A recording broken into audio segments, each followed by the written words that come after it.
দেখো বন্ধুরা, মাছ কেটে নিচ্ছি।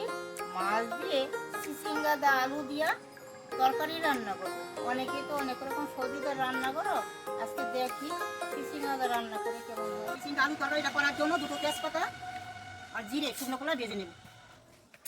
এটা বাঁধা হয়ে গেছে মশলাটা, এখন নামিয়ে নেব। ওই করার মধ্যে মাছটা ভেজে নেব, তার জন্য তেল দিয়ে দিচ্ছি।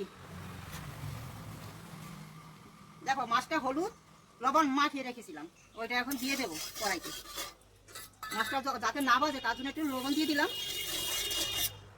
এখন মাছগুলো ছেড়ে দেবো।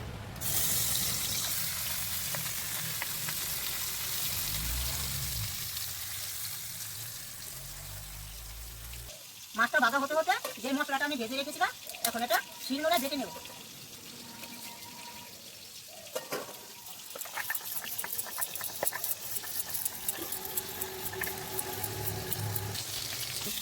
দেখো মাছটা ভাজা হয়ে গেছে, নামিয়ে নিচ্ছি। ওই কড়ার মধ্যে তেল দিয়ে আবার দিব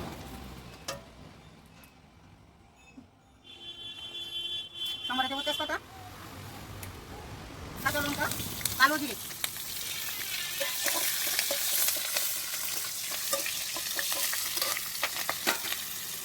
ফোড়নটা ভাজা হয়ে গেছে, এখন আলুগুলো দিয়ে একটু ভেজে নেব।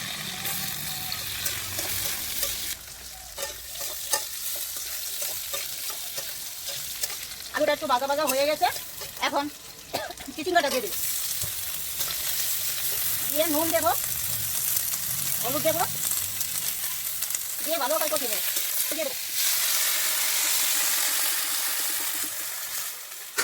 রেখে দেবো সিদ্ধ হওয়ার জন্য। দেখো সবজিটা সিদ্ধ হয়ে গেছে, এখন মাছগুলো দিয়ে দেবো।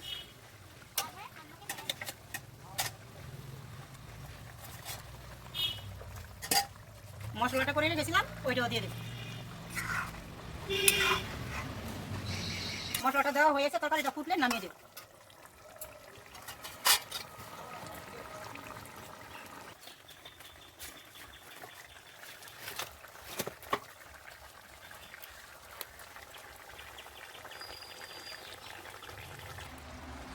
তরকারিটা হয়ে গেছে, এখন নামিয়ে দেবো।